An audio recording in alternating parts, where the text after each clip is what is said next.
listen while the makers of Rexall drug products and 10,000 independent Rexall family druggists bring you Dick Powell as Richard Diamond, private detective.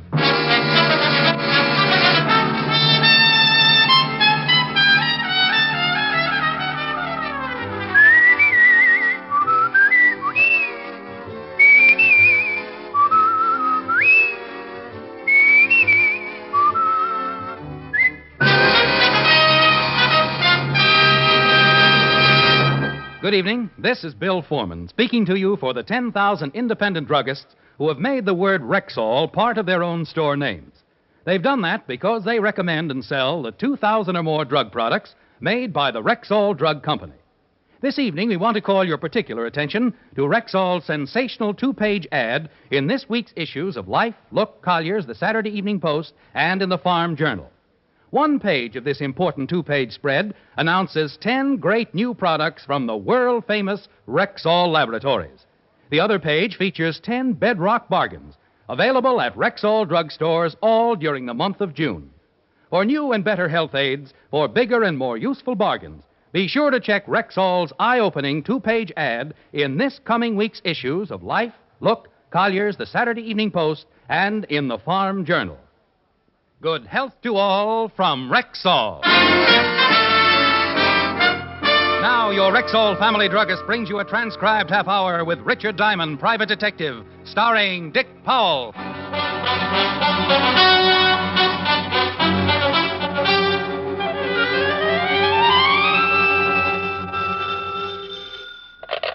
Diamond Detective Agency? I was curious. I tasted it. I'm dying. You sound awful. Oh, if I had the energy, I'd throw my head out of the window. Hangover? Just worn out from getting my heart started, Lieutenant Levinson. Mr. Levinson. What do you mean? As of 5 minutes ago, I became just plain Mr. Levinson. Oh, think what a shock that's going to be to just plain Bill. At exactly 3 o'clock, I started on my 2 weeks vacation. I am going fishing. I want to get lost in the woods somewhere. Pack in. Do my own cooking. Catch myself a limit of nice fat steelheads and rainbows. Oh, I know. The smell of fried trout and boiling coffee. Yeah. Getting up the next morning. Breathing that fresh mountain air. And then realizing that you forgot to put out the fire and 20,000 acres have been burned flat. Yeah. That was pretty mean. I'll go on. Get next to nature. Too bad you have to stay in town and work. I hope you get scurvy. Bye, Blue Eyes. No. Mr. Diamond? Yeah. My name is Holland, Mr. Diamond. Arthur Holland. Well, sit down, Mr. Holland. What can I do for you? First, come over to this window. Any particular reason, or do you plan on an accidental suicide? There should be a man standing across the street. He's been following me. Oh? What does this man look like? Crew cut, short, fat, wearing a black leather jacket. There he is.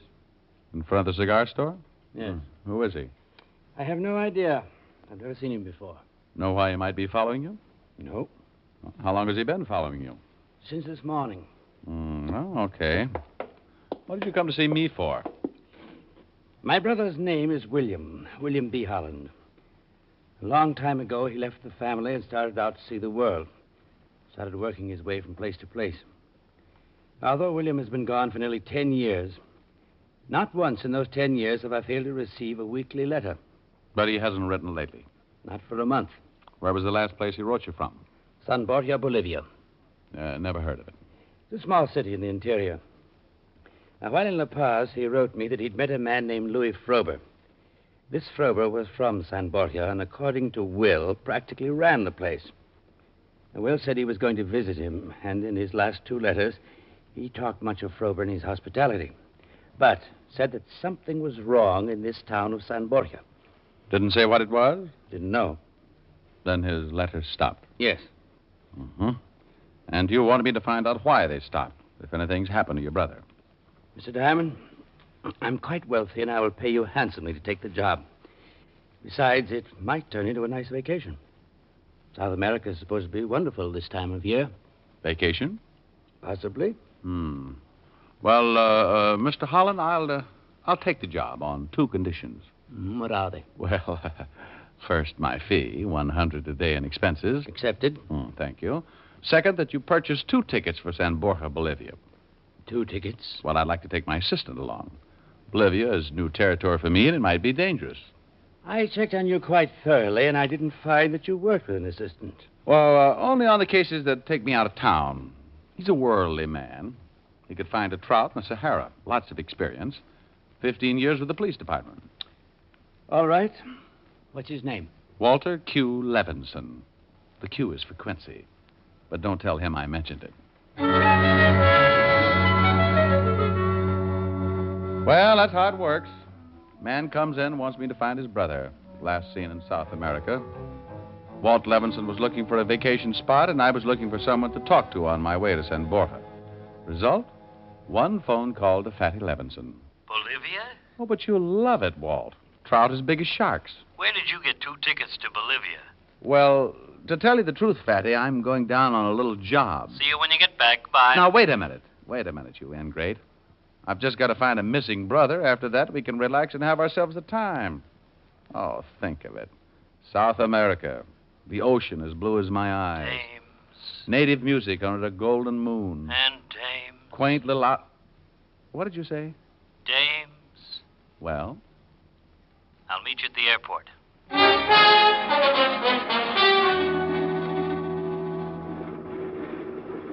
Pan American Grace Clipper, Flight 109 from Miami, Guatemala City, Panama, Lima, Arequipa, and La Paz, boarding at Gate 7, all aboard.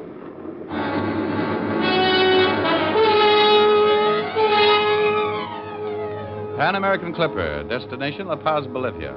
And enough horsepower to get us there in a snappy 14 hours.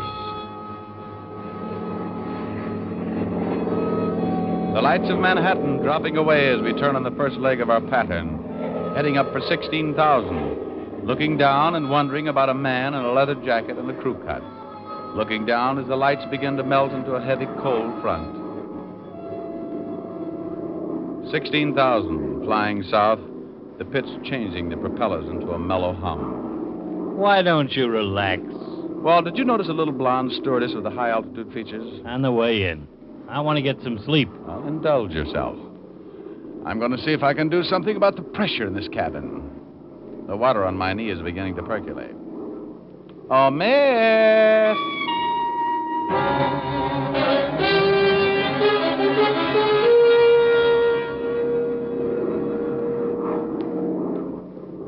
Hey, Fatty, wake up. Huh? Oh. You had yourself quite asleep. Yep. Where are we? Well, another hour, we're in Miami. How'd you make out with Miss Hummingbird? Been with Pan American 3 years, 60,000 miles, over 2,000 hours. Name's Rogers, Gene Rogers, Baltimore. How'd you make out? Oh, shut up.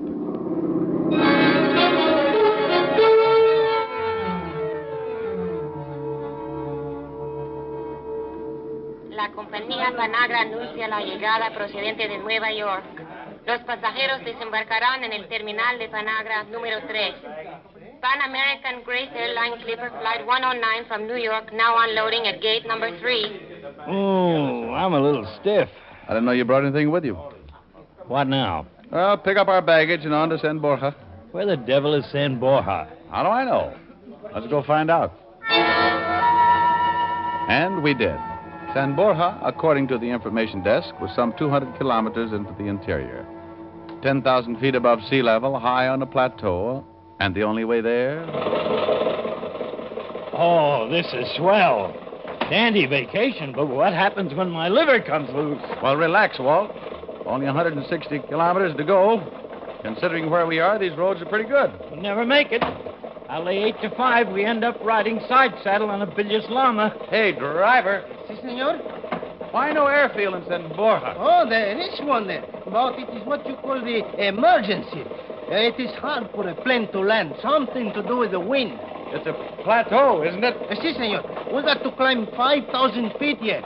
Sounds like an ambitious chiropodist. 10 o'clock and the morning sun getting hotter. The old Ford straining up the grade like an antique teapot. 11 o'clock and the temperature crowding 120. I want to go home. Oh, we got to stop and let her cool off. Blue ocean and tropical music. Ha! Oh. How much farther, driver? Oh, about 20 kilometers, senor. I'm going to put some water from the canteen in the radiator. Hey, Walt, let's stretch our legs, huh? Okay. Oh, lousy humidity. Oh, she sure was empty. He means his head. Duck, Walt. On the car. You okay? Yeah. I think they're behind that hill. Go out this side and try to circle them. Keep them covered. Right. Keep your head down. Gee, I'm glad you thought of that. Walt covered me, and I crawled out behind the car and took off for a bunch of trees. They didn't spot me until I'd circled them and was almost on top of them. 2 men with rifles lying behind a small hill. One of them turned and spotted me moving in. Walt? Yeah? Okay? Okay.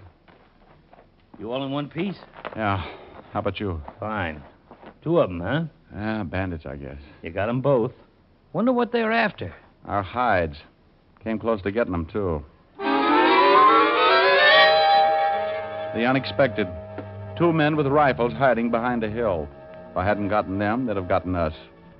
We picked them up, dragged them over to the car, and I kept asking myself, why? Why 2 men behind a hill with rifles? Bandits? Maybe.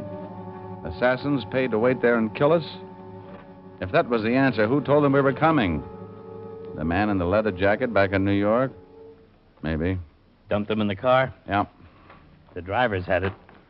Slug got him in the chest. I'll dump him in, too. Let's get to San Borja and get some answers. And if you say anything about a vacation, I'll sing all the way up the hill.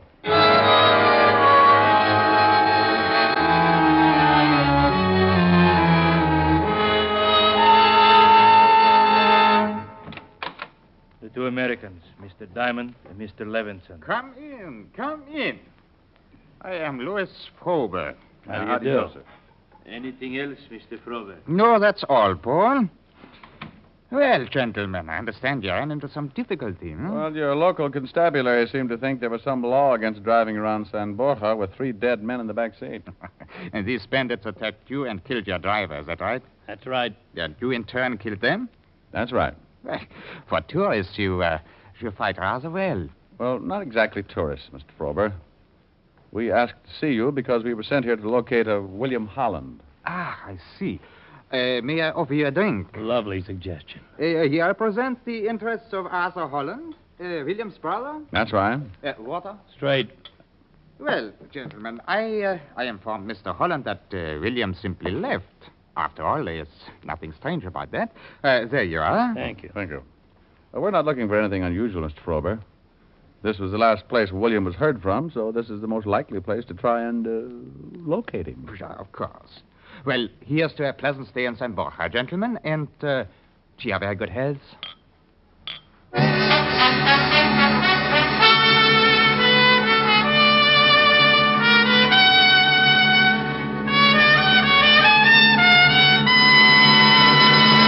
Next week's issues of Life, Look, Collier's, the Saturday Evening Post, and the Farm Journal carry one of the most important Rexall advertisements ever published.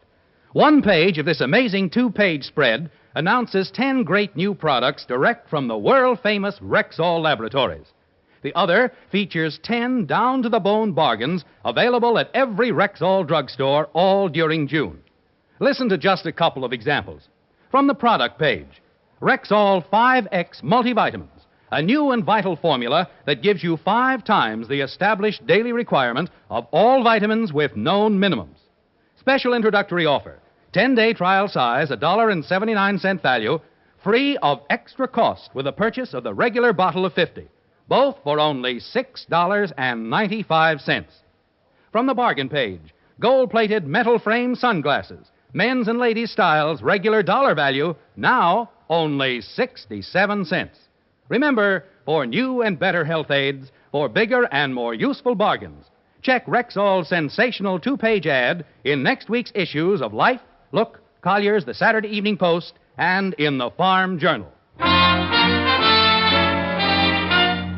And now back to tonight's adventure with Richard Diamond, Private Detective, starring Dick Powell. Louis Frober, big man with a slight accent, drinking to our health and extending an invitation to his house for dinner that evening. One hotel in San Borja, not many tourists, according to the manager, but good rooms and hot water, according to the manager. Sandwiches and a late lunch compliments the hotel. Frober owned the hotel, according to the manager. It's open. If you gentlemen would like, Mr. Frober instructed me to show you around the town. Who is it? You want to see the town? Sure. I'm glad to have you show us around. What's your name? Javacek. Paul Javacek. San Borja, Bolivia. Sitting on the top of the world, 2/3 dense tropical jungle. Population 335 who take 2 months every year to cut back the persistent jungle. Principal industry, tin. The mines, 2 kilometers east. Frober owned the mines, according to Paul Javacek. 3 main streets, modern, up to date. A clothing store. Several cafes, a bank, telegraph office, post office, and recreation hall. All built and owned by Frober, according to our guide, Paul Javacek. You mine tin, huh? How do you get it out? Trucks, then by cargo plane. If you had arrived tomorrow, you would have passed the caravans as you came up the mountain. The ore is taken out once a week. How well did you know William Holland? Not well. Now, if you gentlemen have seen enough for today, I suggest we leave for Mr. Frober's house. He expects you at 7. A kilometer from town in the house of Louis Frober. The jungle not far off and a heavy tropical shower right on top of us. Like Frober, the house was big and imposing, a showcase of its master's wealth and position. I am so sorry that you got caught in the shower. They are pesky things sometimes, but they don't last long. Louis? Gentlemen, my wife, Mrs. Frober, Mr. Diamond, Mr. Levinson. How do you do? How do you do, Mr. How do you do? Dinner is served.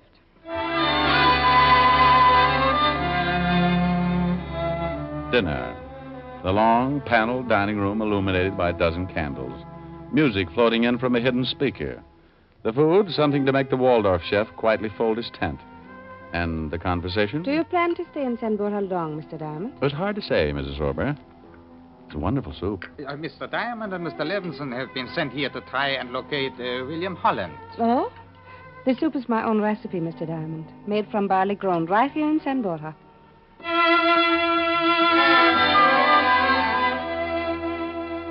Just a casual dinner conversation, unless you're conditioned, aware of the subtle interrogation.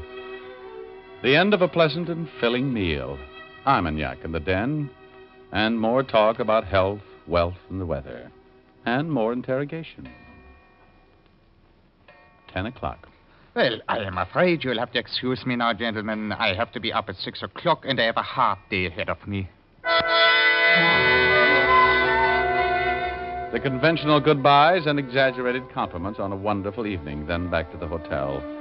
All in all, a very interesting evening, according to Fatty Levinson. Our charming hostess slipped me a note as we left. Why, Walt. I must talk with you. My husband will be leaving the house shortly before midnight. Meet me in the garden at 12. Why, Walt. It's addressed to you. Why, Ricky. A quarter to 12, then out the back of the hotel, because in San Borja, everyone works for Louis Frober. Heading for Frober's house, Walt 50 yards behind, because in San Borja, a note asking you to meet the wife of Louis Frober might easily be a trap. Maybe William Holland had received just such a note. 12 o'clock and Mrs. Frober moving through the moonlight in the garden south of the house. Walt behind a tree, ready for anything. I'm so glad you came, Mr. Diamond. Where's Mr. Levinson? Well, he stayed behind. Why did you want to see me, Mrs. Frober? It is about William Holland and my husband. Where is your husband, Miss Frober? He left with Paul for the mines. From what I could find out, he's going to meet someone. Someone of great importance. Oh. What about William Holland? I am sure he has been killed. And I am sure my husband had him killed. Go on. We first met William in La Paz. He was likable, easy to talk to. I had been married for 2 years, and it was my first trip away from San Borja. I liked William. You know anyone in New York? Blonde, short-cut hair, plump face, might like to wear leather jackets? No. Well, go on with your story. A year after I married Louis Frober, I began to suspect something wrong with his activities here in San Borja. The men who came to see him on business. Strange men. Foreigners to South America. long nights of business meetings and trips to the mines. When William finally came here, I told him of my suspicions. And one night he informed me he was going to the mines to investigate. I never heard from him again. You think it had something to do with your husband? Right after that, I overheard a phone conversation by my husband. He was talking to someone he called the director. The director? Yes. My husband said that William had found his way into the mines and had been eliminated. I see. You've only known your husband for 2 years. 2 years and a half. I met him in Rio while he was down on one of his business trips. I married him 6 months later and came to San Borja to live. Would you like to know where I met my husband, Mr. Diamond? If you think it's necessary. With what I've come to believe, I feel that it is most necessary. I met him at a party given by the Russian embassy. Mr. Diamond, I am sure that my husband is an important official for the communists.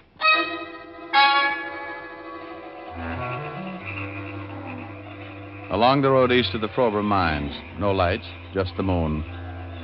The sounds of the jungle raising the hair on the back of my neck. A kilometer from the mines, and the dull glow in the sky pointing the way. Frober's generators and manpower working late. The kilometer passed, and the tenseness in the middle of my stomach took on cramp-like proportions. We climbed a hill for a better look. Pretty busy. Must be 30 trucks down there. I'm getting them loaded for the trip down the hill. Hey, listen to that. Well, I'll be darned. Is that what I think it is? The fields in San Borja make it tough for a plane, but for a helicopter, that's another thing. Frober left the house to meet somebody important.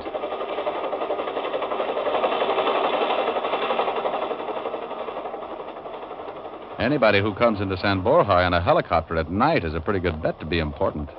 Our dead driver said there was an emergency field. Well, it's landing on the other side of the mines. Must be close. You want to take a look? Well, not too many men around those trucks. Before we go looking for that copter, I want to see if it's really 10 Mr. Frober's taking out of that mine. Down the hill, Walt 20 yards behind in case of trouble. Picking our way through the brush, trying not to sound like a landslide. A long road running away from the mines toward San Borja. The line of trucks, the first dozen or so loaded and ready, their backs piled high with sacks. A short sprint, and I was boosting myself up on the back of the first truck, digging into one of the sacks, feeling the heavy chunks of ore, then down off the truck with the ore in my hand. You're up late, Mr. Diamond. Paul Yavicek, Frober's right-hand boy, standing in the darkness, his gun pointed right at my stomach. Mr. Frober will be happy to know of your interest in these mines. Start walking up the road toward the main gate. Stay ahead of me. Keep your hands in sight. Tell me something, Yavicek. How do you get 10 out of pitch blend? I suggest you ask Mr. Frober. He's at the mines? He will be. Drop it, Yavicek. Thanks, Walt, thanks. You all right? Yeah, it's close. Yavicek? Dead. Come on, let's get out of here. Where to? Well, Mrs. Frober said her husband had a phone conversation. I'm going to use that phone and warn La Paz about Frober. Hold it. What is it? Car coming down the road. Frober. Yeah, and he's got company. Probably his important visitor. When he finds out what's happened, he'll guess it's us. We'll never get back to town before he does. Unless we drive. I will take a chance on the confusion and grab that first truck. Clear. Keys are in the truck.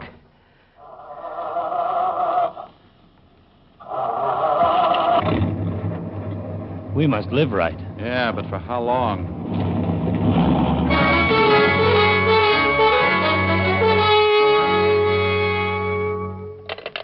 There is a direct phone line all the way to Cavendo. The operator at Cavendo can put you through to La Paz. Bueno. Operadora de Covendo, ¿puede escribir? She's talking Spanish. You better take it. Oh. Esta es la señora Frober. Favor de conectarme con La Paz. Minutes running out. Mrs. Frober looking frightened, waiting for La Paz to answer. She has them. Ask for the embassy. Car pulling up.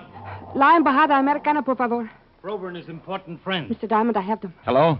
Yes, American Embassy. Now listen carefully. I can't repeat. This is Richard Diamond, American citizen, calling from San Borja, Bolivia. Louis Frober is not mining tin. It's pitch blende, and is believed to be working for the Russian government. Look out!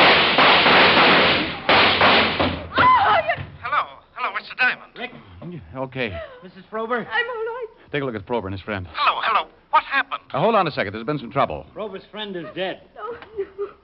Frober's moving, but it doesn't look very good. Hello, La Paz? Yes, Mr. Diamond, go ahead. What about Frober? Wait a minute. Maybe I can get him to tell you himself if the phone will reach. Frober, can you hear me? Hello, La Paz. There's been a shooting here, and Mr. Frober's dying. Frober. Yeah. Frober, you're dying. You want to tell us about it?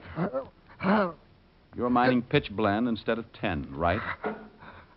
Right. You're working for the Soviet Union? Yeah. Did you send 2 men to ambush me? Yeah. Our agents in New York watched Asa Holland and reported that she had been hired. The guy with the crew cut and a leather jacket. Did you have William Holland killed? Yeah. He found out what... Oh. Frober. Hello, La Paz. Frober's dead.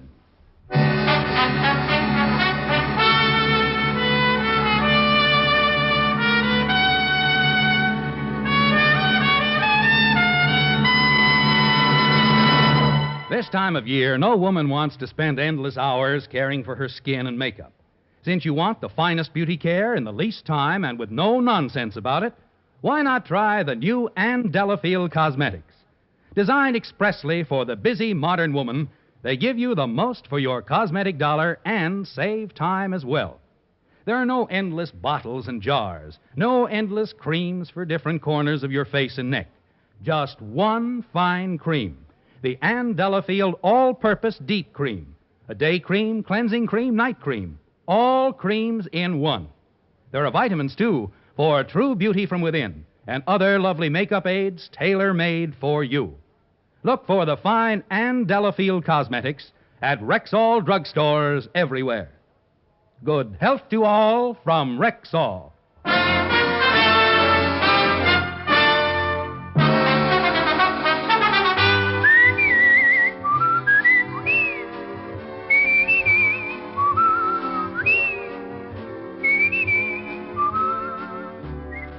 Richard Diamond, Private Detective, stars Dick Powell in the title role and was written by Blake Edwards with music composed and conducted by Frank Worth.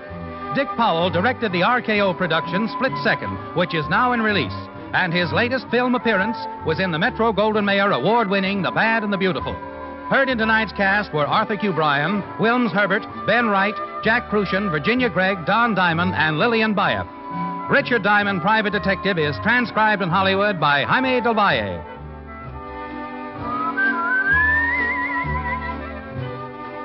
This is Bill Foreman inviting you to be with us next Sunday at this time when Rexall Drug Products again bring you Dick Powell as Richard Diamond, Private Detective.